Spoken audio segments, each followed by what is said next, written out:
Assalamualaikum warahmatullahi wabarakatuh. Mungkin sebagian dari kita galau atau mungkin bingung kenapa ada seorang yang miskin, sudah rajin ibadah, rajin sholat, rajin puasa, tapi kenapa masih miskin aja.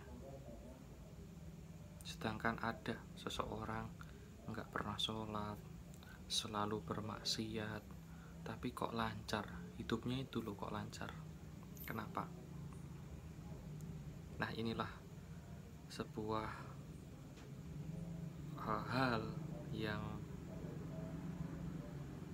harus kita ketahui, kita husnudzon akan takdir yang diberikan oleh Allah. Maksud saya yang ini orang miskin dia sudah berusaha loh ya, bukan yang hanya ibadah melulu tapi nggak ada usaha sama sekali. Maksud saya orang yang sudah berusaha dengan keras tapi tetap aja kena masalah, tetap aja miskin, sudah rajin tapi kok gitu-gitu terus. Nah, ada dua analogi yang akan saya sampaikan. Yang pertama gini, ada sebuah qaul, ad-dunya makanul ibadah wal akhiratu makanul jaza. Dunia itu adalah tempatnya orang untuk beribadah, sedangkan akhirat adalah tempat pembalasan. Artinya apa? Artinya kita di dunia itu diperintahkan oleh Allah untuk beribadah.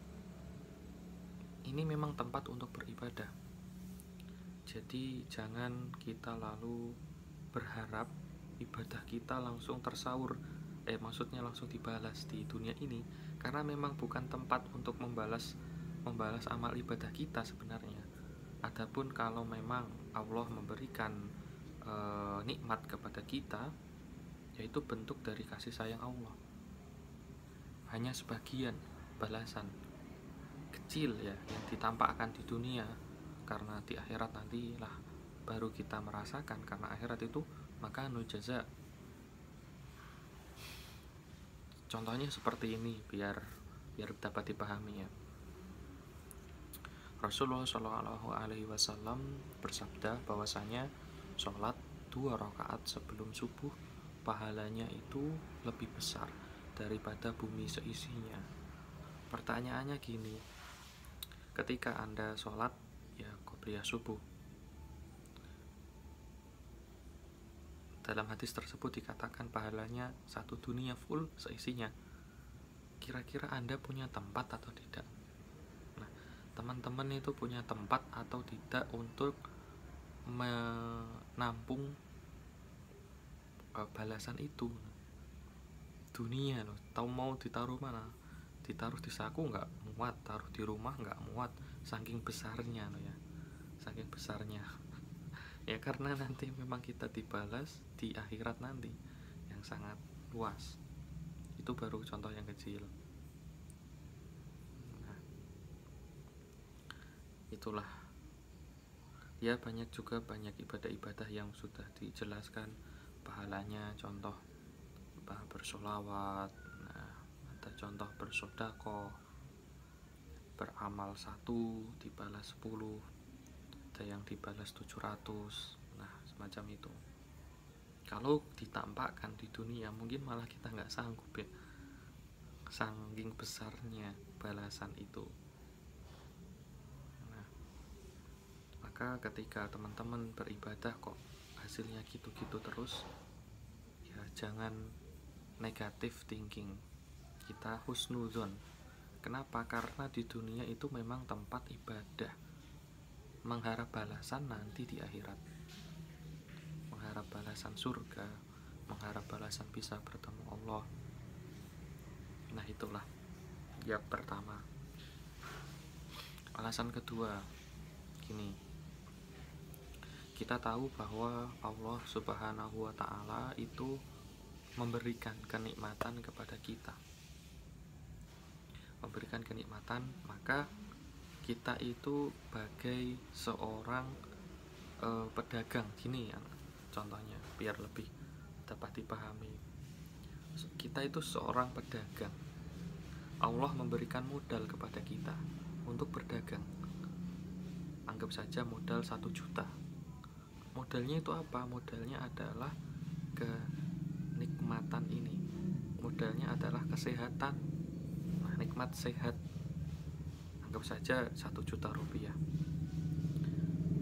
Terus kita dagang, punya modal 1 juta, nikmat kesehatan, kita menggunakan nikmat itu untuk beribadah, sholat, puasa, pahalanya banyak. Misal untung kan, untung. Karena untung, anggap kata untung 2 juta. Nah, maka kan kita dapat 3 juta. Beri nikmat kesehatan, kita dapat mengelolanya, untung 2 kali lipatnya. 3 kali lipat berarti ya, 2 juta. Pertanyaannya gini, kita sudah diberi modal, kita sudah sholat, kenapa kok masih minta kepada yang memberi modal? Kan lucu. Anda dikasih modal 1 juta, untung 2 juta, ambil sendiri, pakai sendiri, kok masih nuntut ke orang yang ngasih ini modal? Ini sudah modal yang kamu kasih sudah saya kelola, uang yang kamu kasih sudah saya kelola, mana saya minta balasan lagi? Kan ini nggak masuk akal.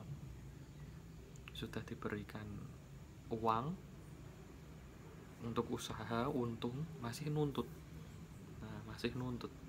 Kita sudah diberikan kesehatan, bisa sholat, nah itu melaksanakan ibadah, kok masih nuntut? Nah, itu alasan yang kedua.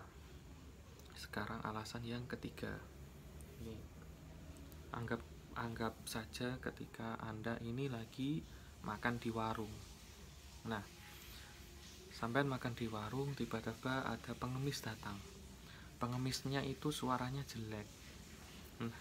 Pengemisnya suaranya jelek. Kira-kira ini ya, akan segera dikasih uang biar pergi, atau ditunggu-tunggu sampai dia berhenti menyanyi sampai 1 menit 2 menit? Pasti kebanyakan orang akan segera memberi uang biar pengemis itu segera pergi. Sedangkan ketika bayangkan teman-teman lagi makan, tiba-tiba ada seorang pengemis, pengamen ya, bukan pengemis, pengamen, suaranya itu indah, suaranya bagus. Kira-kira teman-teman ngasih uangnya kapan? Ngasihnya langsung apa ditunggu? Kebanyakan orang pasti akan menunggu, dan memberi uangnya itu pasti banyak. Beda sama yang suaranya cempreng tadi, paling kasih 500 perak aja lah, suaranya nggak bagus. Beda kalau yang suaranya bagus, kita rela mungkin ngasih 5.000 atau 10.000 rupiah karena merasa terhibur, merasa bahwa orang yang nyanyi ini benar-benar niat, memberikan performanya itu benar-benar niat.